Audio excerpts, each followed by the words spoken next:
There's paths to success, and I failed so many times enough to realize what it looks like. My doctors told me, no, you can't do contact sports. And I said, oh yeah? Watch me.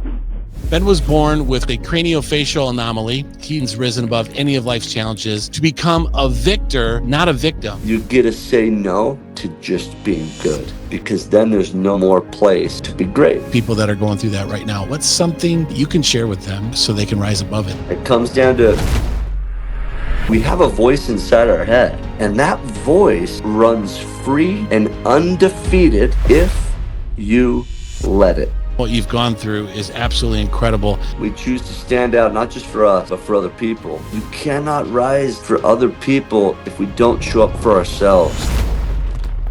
Ben, welcome to We Rise Together. Dude, that's exactly what we do. We rise together, my friend. I'm so excited to be on this podcast and the show with you. Thanks for having me. And I'm excited, man, to dive into some life-changing things. You know, that's exactly what it is. I mean, in my life, there's so many people that helped me rise to where I'm at, starting from a child all the way up to where I'm now as an adult. I still have people that are helping me rise. And I love your story. And we're just going to dive right in because I want people just to get this. And I want to have time to cover everything. And let's just dive right in. Let's talk about your story. Let's talk about, it's so incredible. Now, I want to say this quick little thing. Ben and I met at Funnel Hacking Live. We have a mutual friend, Russell Brunson. I was speaking at Funnel Hacking Live. Ben was speaking at Funnel Hacking Live. I went with my wife, and I can say this, and she's off screen, she's in the studio, but she would come on and say, I second that. Out of all the people that spoke at Funnel Hacking Live, the one person that had the most impact on her personally was this guy right here, where they're interviewing. And with Jennifer's story and the things she's going through, Ben, you really touched her. And, our family still is affected by the things that you said on stage. And so it's just, I reached out to him and said, hey, can we have you, we got this Rise Together podcast. Can you be on? And I want to talk about your story. And he has connections to Detroit, which is awesome. And that's where I'm from. And so just so many cool things connected. We're of the same faith. We have the same beliefs. It's like, wow, this is great. So anyway, so glad to have you here on the show. Let's get started. Tell us your story, man. It's incredible. I know, we don't want this to be 2 hours. Don't leave anything out, but let's go. Tell me about your story. Oh man, you know what? I was born with something called Crouzon syndrome. It's a facial difference, and doctors told me I would live a different life, and I had a choice to live differently, meaning like to be absolutely abnormal, to ignite the extraordinary with inside of me and just decide to shine because I wasn't that way. I thought it was the biggest curse. I thought that I was that God looked away when He was creating me in many ways, and there were so many times where I was the victim. I looked up and I'm like, God, why me? Why me? Where people in the grocery stores would look at me, adults, and they would say to their own kids, "Don't go near him and don't touch him because he's probably contagious." And it was a long time, literally until 2011. I was in my 30s and I was getting ready to train for the Olympic trials in the sport of freestyle wrestling. And I decided in my life to fight for light and to defy the odds and step up. And my doctors told me, no, you can't do contact sports, let alone wrestling. Forget about it. And I said, oh, yeah, watch me. And I had that little courage inside of me telling myself that I could do it. And I did. I did the work. I decided to be disobedient to average. When my coaches told me to do 20 push ups, you better believe I didn't do 20 because that's just average. That's normal. And it was a paradigm shift for me because when I was little, my dream was just to fit in. My dream was to just be Bobby, Timmy, and who knows, Brandon version 2.0. And I dreamt I could be them, the tall, dark, handsome dude that got all the chicks, right? But not until I decided that God didn't create a mistake, that God had purpose in creating me. I decided that Ben Care version 1.0, Ben Care in his top potential, living at full capacity, me, shining my light, flexing who I am, was not just enough. It was meant to be. And in 2011, my mentors told me, Ben, I know you got to fundraise money for the Olympics. So you know what? You might as well tell your story. Olympics are more than just the sport. And Chris, I was freaked out, bro. My first venue to do that was in my old junior high, and I'm like, oh, cool. Where's the stage? Where am I going to speak? Talk about first steps into what is now reality for me. Speaking all over, I would go into the lunchroom. And during the lunch, they would have me speak in front of everyone while they're eating lunch. I remember looking at everyone. I didn't think anybody was listening. When you decide to step outside of your comfort zone and strive to shine, you don't think anybody's watching. But I tell you what, I got done, lunch got over, and I remember seeing this girl off to the side, a little gothic looking girl. She comes over with her hoodie like this and she walks up to me. And she comes up and her head's still kind of down in dark makeup. And she looks at me, even afraid to even have the confidence to look at me eye to eye and say, Ben, I just want you to know you spoke to me. I see you. Thanks for coming today. Just know that you made an impact with one person. And as she walked away still with her hood on, I realized then and there that God put me there on purpose. God invited me to help other people rise because that's what we do, like you say, rise together. And as I chose to lift myself up, it wasn't selfish, it was self mastery. So many people in the world, they're like, no, I don't have time for exercise. I need to save time for my kids. No, I don't have time for this, that, and the other. The leadership conference. No, I don't have time to go to ClickFunnels. No, I need to be here. There is time. Tony Robbins talks about a certain amount of time every day for you. And if you don't Mhm. have that time, I think he mentions 10 minutes, you don't have life. I'm going to tell you this. The moment I stepped into being me in the cafeteria at Centerville Junior High, and a little gothic girl got up and came to me, and she said, Ben, you've spoken to me. I see you. Thank you. And as I chose to do that repetitively again and again and again and again, and I call it my diaper moments because I felt like I was peeing my pants, Christopher. I was like, oh my gosh, put on your diapers because, bro, whoo, I'm peeing my pants. And so I was like, oh my gosh, how do I do this? I got to go out and oh man, there's a cute girl sitting on the front row. What do I do? What if she says something about how I look? Because I was so used to in the wrestling matches, the cheerleaders and would make fun of me.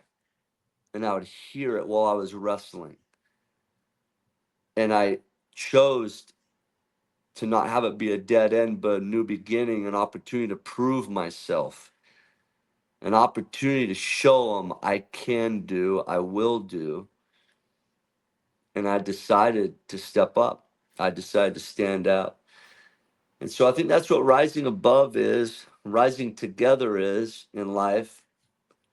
We choose to stand out, not just for us, but for other people. But you cannot rise for other people if we don't show up for ourselves. And so in the chant, in the victory chant that you and I have shared when I spoke, when we were together in Florida, my first line. And some people misconstrue this. Trust me. And when I created it, I'm like, what are they gonna think? They're gonna think I'm a selfish prick. All right. Because the first line in my victory chant that's changed my life is now I choose me. And I've had people be like, you little prick, you arrogant son of a gun. And I'm like, bro, you have no idea what I've been through, and you have no idea what you can overcome and go through. I remember being in that bathroom with my mom, and this is all depicted in a recreative state in the documentary I have coming out. I'm so excited to share it. And Yeah. this moment with my mom, when I just got verbally assaulted in public by an adult, and I sit down in this moment with my mom, figuring out a way I could just remove my face, thinking that that would be the answer. That's when my mom came in, and that's when she spoke truth to me, and she said, Ben, I get it. You've wanted to be other people and be their shadow and look like him or whatever, but you were born different so you can make a difference. And in life, that's my second line. Now I choose me. I make a difference. And then my mom said this, and this would change my life. She put me up in front of the mirror in the bathroom, and she said, Ben, guess what? God didn't look the other way. He made you on purpose. He made you to shine. And there's going to be attention that comes. And in that attention, though it may feel like unwanted attention, I'm going to invite you to stand out. I'm going to invite you to take that attention and shine. Many people beg for attention, and you just get it a little bit more natural because of how you look. So take advantage of it. And so my next line is I say, I choose to fight for light. I fight for light. I ignite extraordinary. So in life, Christopher, I've had the opportunity to do those things and to defy the odds. I'll give you an example. There's times in life, you and I both know, where people come into your life and they're like, you can't do that. You can't do this. I literally had my doctor that did my first two surgeries say, you can't do wrestling anymore, Ben. This is right after I won 5 national championships in high school. And I'm like, what are you talking about? Wrestling changed my life. And now you're taking something away from me that changed my life, shaped who I am, gave me the confidence. He's like, yes, you can't wrestle anymore. There's going to be times in life that you're going to have to fire some people. And it was in the room, the waiting room where me and my mom were, where my mom kept asking questions and I kept asking questions. And finally, the answer was this: ma'am, there are no options. You either want your face fixed or not.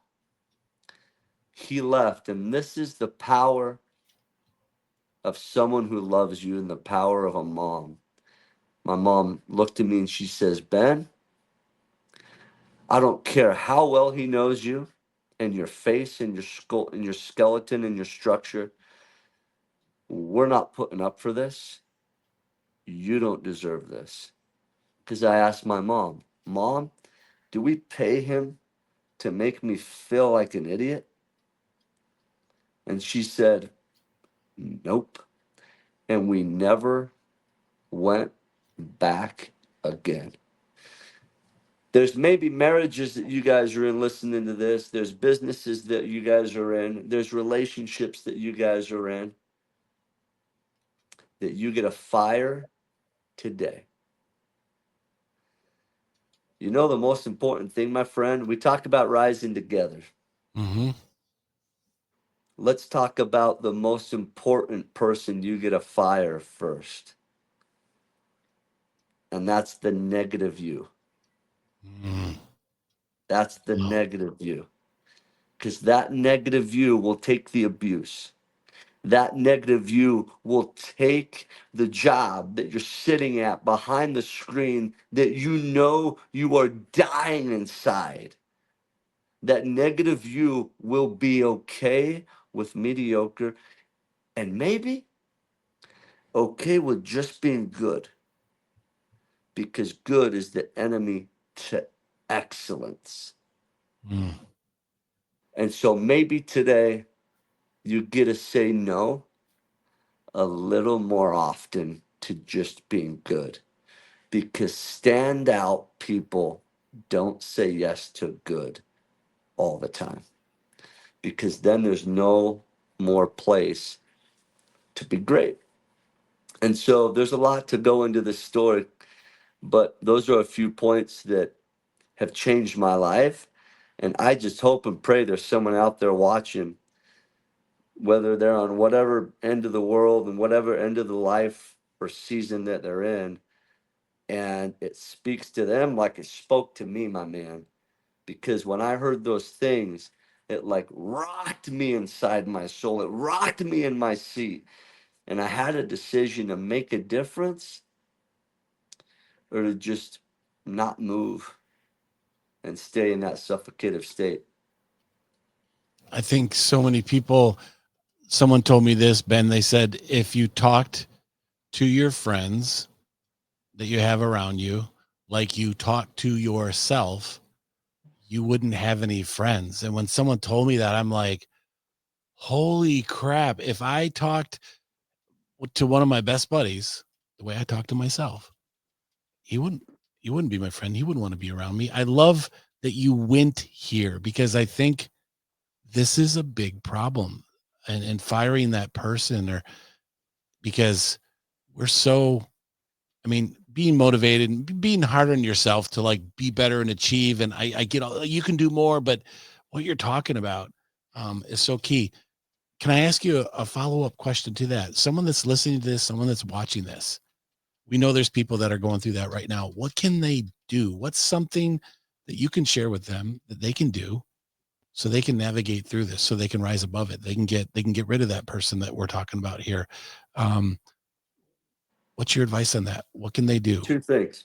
Great question. So good. So good question. Two things I'll answer with. Okay. It comes down to communication and the willingness to tell someone about it that can hold you accountable to your communication. Now, there's an internal communication and there's an external communication. Mm-hmm. The internal communication is that the funny thing is we have a voice inside our head, Mm-hmm. and that voice runs free and undefeated if you let it. When we allow fear or whatever that voice speaks to you, it can speak courage too. Mm-hmm. It depends on what you allow it to do. Number one, communication. Please take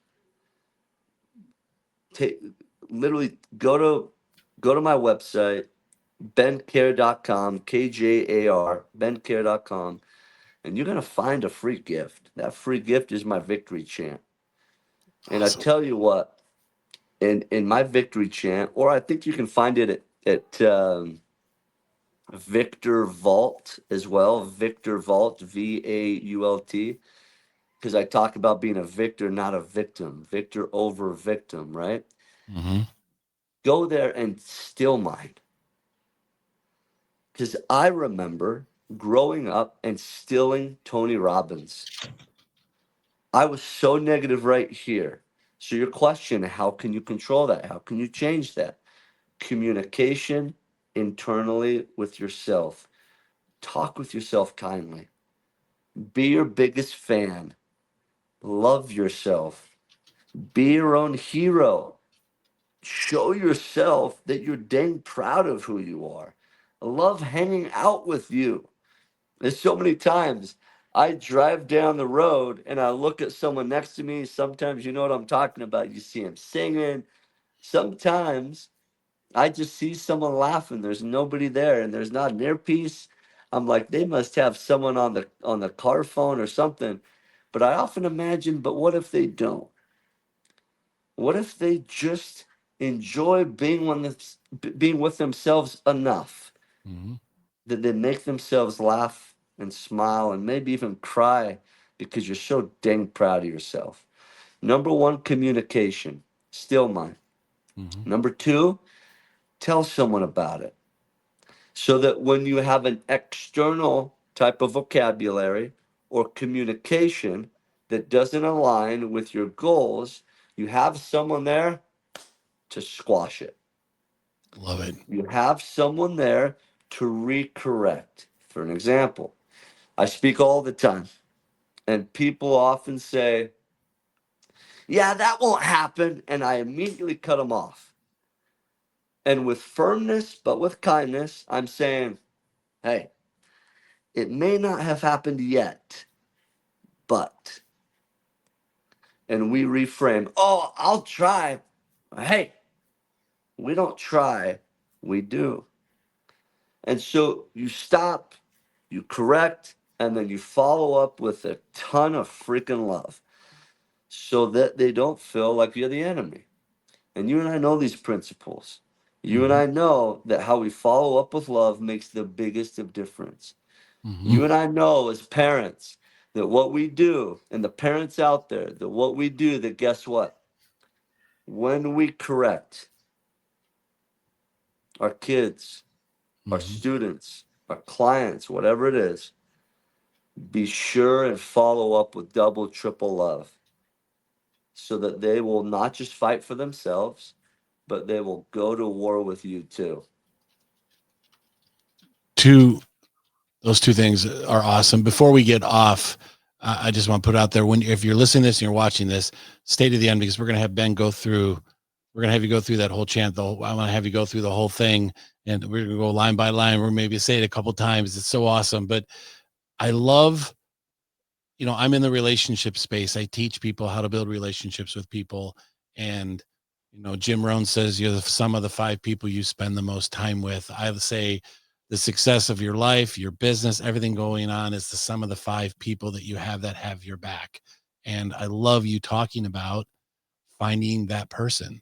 I mean, for me in my life, my wife is in that good seat, but also I've got a couple other people. And we have this thing, Ben, where it's right. If I text right now to a couple of these people, unless they're in a spot where they can't physically get away, like they're performing surgery. None of these people are surgeons, but they're in a spot where, like, I can't put the scalpel down. I can't get back to you. Uh, they call me, they text me, or we get together, and they're there for me because these individuals want me to succeed. And exactly what you said, they're there to step on that and squish it and get rid of it and say, no, this is you. So if you don't have that person, go find them, have them, because like you said, people say, oh, that will never happen. No, it's not if, it's when. We're all going to have those moments. We're humans. And what you've described and what you've gone through is absolutely incredible. I mean, I know you're just touching on the surface, but five-time high school wrestling champion, and then you went on to college. I remember you told a story where ESPN was like, this guy's not going to do anything. Tell that story. Give us the Reader's Digest version. I want people to hear that, because you applied those principles. I mean, when you talk about this on stage, it's like, I've applied this, I've lived this, I've done this. I love that story. Didn't ESPN say, thumbs down, this guy's not going to do anything? Or I'm probably ruining it, you tell it. The world said that because I went into nationals in Philadelphia unranked. I had my Rocky moment. I went in unranked from a little school, and everybody comes from that little school mentality at some point. Everybody gets to step up and be that victor and stand out and shine. And so at some point, you're going to have your Rocky moment where you overlook your Philly, your Philadelphia, and you're going to raise your hand and you're going to yell the name of the person that pours into you. Well, for him, he yelled out, Adrian, right? For him, that's what it was. For me, it was I just needed me. I just needed to choose me. Now I choose me. And I went into the tournament not ranked. First guy I ranked, like wrestled, I think he ate rocks in the morning. There's a bad dude from New York. Second rank or second round guy was undefeated, number 4 in the country, bad to the bone, undefeated against a guy who was not ranked. Are you kidding me? If I got lucky and passed that guy, I would wrestle multiple time All American, who's now coaching at Minnesota. Zach Sanders, the dude has like bats for fists, and he had beat me multiple times. Well, it just so happened that I went through and I beat them all. And then I get to the semifinals on ESPN against a guy named Anthony Robles, who had one leg. As a matter of fact, that guy just went on and told his own story. It just came out on a movie called Unstoppable. J Lo's his mom in the movie.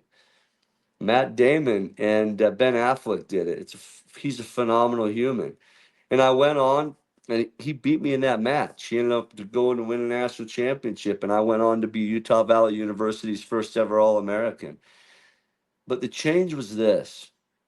Yeah, you can do those things in college, and yeah, you can be a 5-time national champion in high school. So what? So what? It was when I was at the ClickFunnels event the year before I spoke in 2022. And Ed Milet gets up and he says this: one of the most insidious forms of child neglect is parents not living their dreams or potential.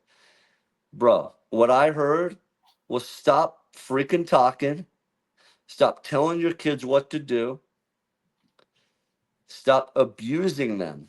And I'm not talking child abuse with physical hitting, I'm Mhm. talking stop lying to them Mm. with your actions or your lack of actions. I just got through a wrestling season with my kids, and I was at the corner just yelling, "Come on, do this, do that." And my kids are like, "What do you know, Dad?" They'd never seen me win the national titles. They never seen me win the All American statuses before they were born. As parents, our kids only know what they know because they see what they see. I went home, signed up for wrestling that I hadn't done in over a decade, and I went to nationals with my kids sitting in the corner yelling, "Daddy, go smash him, Daddy." And I went on and won 2 national titles. I went on to the world championships, and I won a world championship for the United States of America, literally holding that flag, that same flag, which still has my sweat on my back, with my kids standing in the corner cheering for their dad, not knowing what the silver or the gold medal even meant. But they cheered because I put myself out there. So get rid of fear of failure, get rid of fear of not being enough.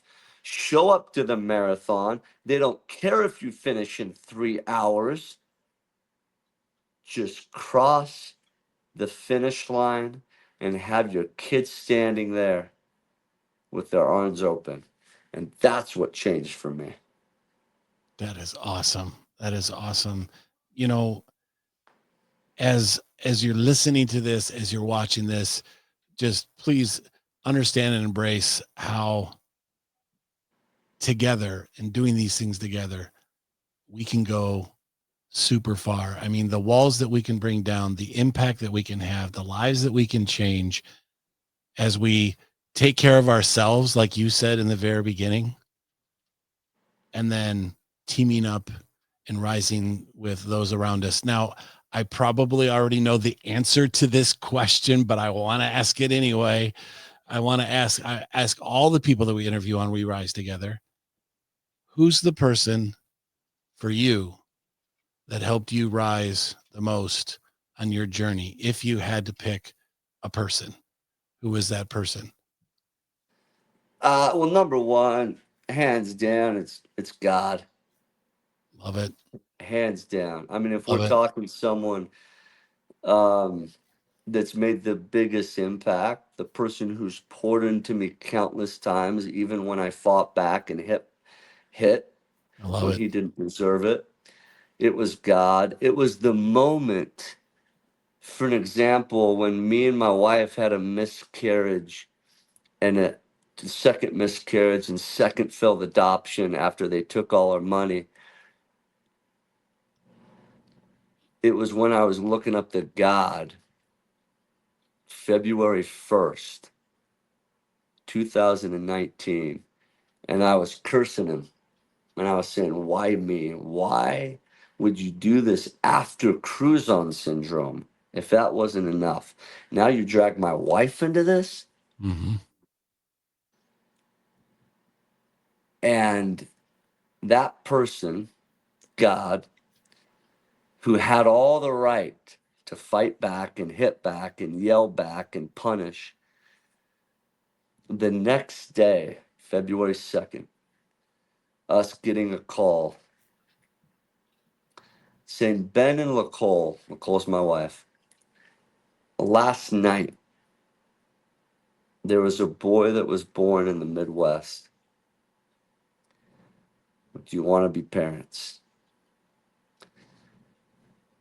The exact time that we were being victims. So you asked me the question, who's made the biggest impact? The people like Jesus, like God, who have acted with love when they shouldn't have. And that has continued to be my parents and my wife and people like you, brother. Oh, The people that pour into you when they don't need to and when they shouldn't. And they love anyway, because guess what? They understand that we rise together, bro. mhm. They understand that it's a journey for all of us. And that guess what? When the waters are rough and the waters are hard, they're still going to shine like the lighthouse that they are so you can find direction. So I would say him and the people who have showed the characteristics that he showed. I love that. And those you're listening, those you're watching, part of your life. I mean, there's so many things that can distract us, take our eyes to different directions. But one thing, my message to people is go find those people that can help you rise together. I mean, my own personal journey, I would be dead and not here if it wasn't for somebody that helped me rise. I was 400 pounds. I was a ticking time bomb. And I had a stroke. I was with my sweetheart walking into the grocery store, right by where we live, and I felt this numbness in my foot. And then it traveled up the left side of my body all the way up to my shoulder. I was scared to death. What is going on? Now, a guy by the name of Wallace Nelson, who's a mutual friend of ours, Russell. I met Russell Brunson, and then I met all these great people, and I met Wallace. Wallace took me into his health and wellness program, didn't charge me, let me text him, took me underneath his wing. If you're going to eat something you're not supposed to, you can text me. Here's all the foods needed. Here's your program. Here's your exercise. I lost 150 pounds. And fat Chris, big Chris, probably would have not survived that stroke or the second one. But healthy Chris survived. And that was because there was a guy that came to me and said, you need to rise. You need to rise for your family. You need to be around for your family. You need to be around for people. And you got to take care of yourself. I'm going to help you so that you know how to take care of yourself because you've forgotten how to take care of yourself. And story after story after story of the people that have come into my life. And I'm glad you mentioned God. I mean, one of the most forgiving, the most forgiving person is our God that can be there for us. And I'm so glad that you led with that. And uh, yeah, my wife, God, my wife, I resonate with what you're saying and significant people. But if it wasn't for him, I wouldn't be here and I wouldn't be able to have this podcast. And, my wife is alive, you know, during COVID. Hey, you got a brain tumor growing in your brain. What? And you can't meet with a doctor for 3 months. What? But then getting in a doctor's office the next day and having surgery scheduled for 2 weeks later, then waiting just to have a conversation about it. Okay, well, you can get on a Zoom in 3 months and we'll start talking about it. Well, it was out in 2.5 weeks, and that was all through relationship, someone that I was able to go to that helped us, and we really we rose together and we got through that, and just so many great stories. Thank you so much for everything you said. I want to wrap this up. We got to wrap this up soon. Well, I guess we don't have to. We live, but we do have lives and things to do. We could yak and go for hours. I know we could do that because Ben's awesome. But let's go through. Let's go through line by line so that people can rewind. They can listen to it again. And those of you that are watching this and listening, I'm going to make this available. We're going to put it, the spots, Ben, that you said that we can get it. We will put in there so they can access it and they can get it. A copy of it is printed in my office. There's a copy in my wife's office. She references it. This is awesome. Please, let's wrap up by going through that. And then I got one little tidbit at the end, and then we'll call this an interview. And I want to thank you for being here. Let's go through that. Absolutely. So this is going to be a free gift to you guys. I call it my victory chant. This is my legitimate I am statement, and it's no different than what Jesus had. If you think about Jesus, he had, I am the Savior, I am the Alpha and the Omega, I am the water, I am the bread of life, I am the beginning and the end, I am the Son of God, the Lamb of God. I mean, you name it, Savior, Redeemer.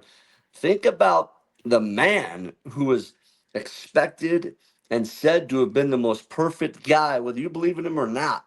This mythical creature, however you want to say it, or if he was just apostle or prophet, that's fine too. But this man who is biblically prophesied to become the perfect person was a freaking gangster. He was a renegade. He was the guy who stood in front of the king of his area, and they said, how dare you say you're the son of God? How dare you say you're these individuals? You're a crazy homeless dude. And in return, he said, as he looked at him, the king of the area, and he says, who do you say you are? You have the chance to renounce what you've said. And I could just imagine Jesus looking at him in the eye with blood dripping down his back for being beat or whatever, and look him in the eye and say, I am the King of Kings. And how he would never renounce his greatness.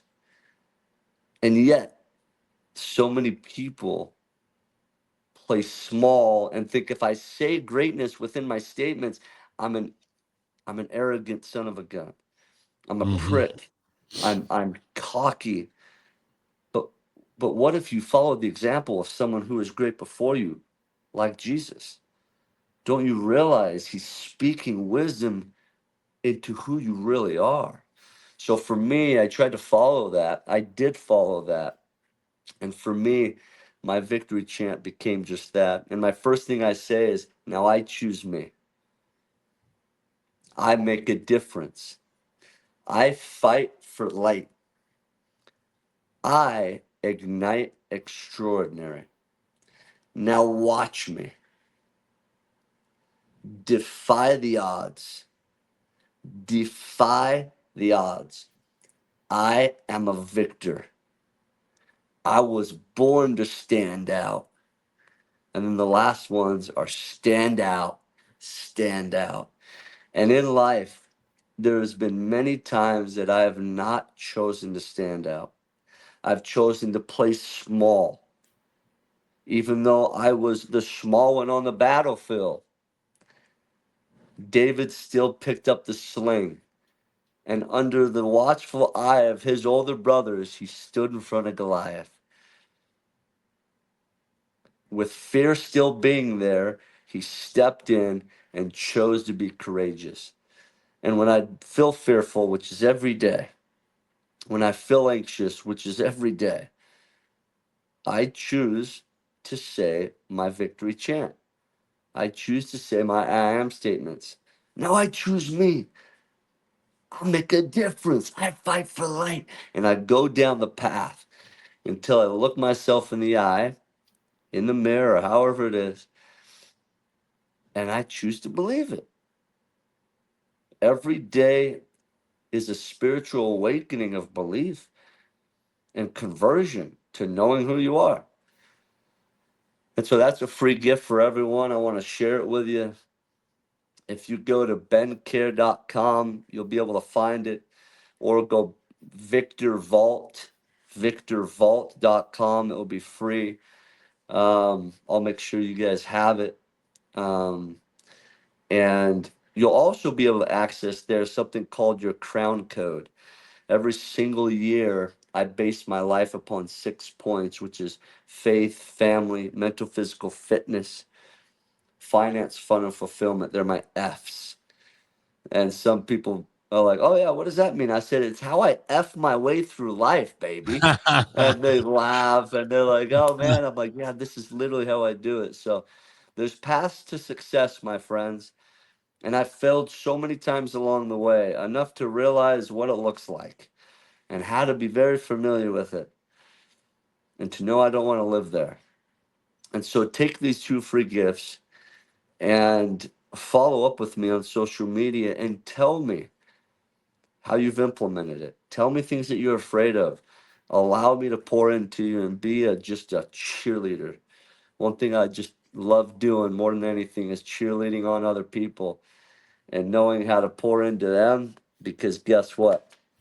That helps rise them up. And just like a high five, when you do it, it affects both people.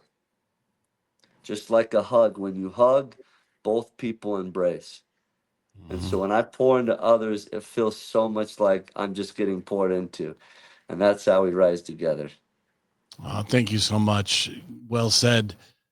We do rise together, and it's so great. Everything you said is so much that can apply to this principle. And take care of yourself, like Ben said in the beginning, and allow yourself to be able to go out and help others rise. And if we all do this, we all rise together.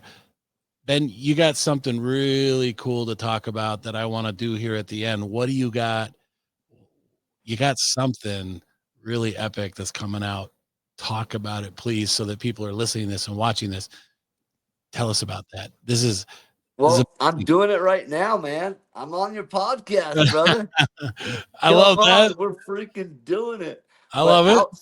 outside of this, another way that we're choosing to rise together is we've spent the last 2 years putting together Standout. It's a documentary. It's about the Ben Care story. And I have some incredible producers, Tanner Christensen, TC Christensen, who are just legends. Jared Hess, you may know, he's on board as a producer. He did Nacho Libre, Napoleon Dynamite. He's coming out with Minecraft. And we finished after a lifetime of creating it and 2 years putting it together. We were able to be accepted into the prestigious Slam Dance Film Festival in the middle of Hollywood. And we are sending out our world premiere, first time it's seen publicly. And we're going to be there February 23rd. And I think we came in as a no name Utah little documentary on a Sunday morning. They gave us the 9 a.m. slot. And we filled up and sold out before any other one. And that is just an absolute testament of people pouring into me. And you can't do this alone. You don't sell out by buying all the tickets. Well, I guess some people do that, but not us, right? Every single person filled that seat, pouring love into me because they also know we rise together.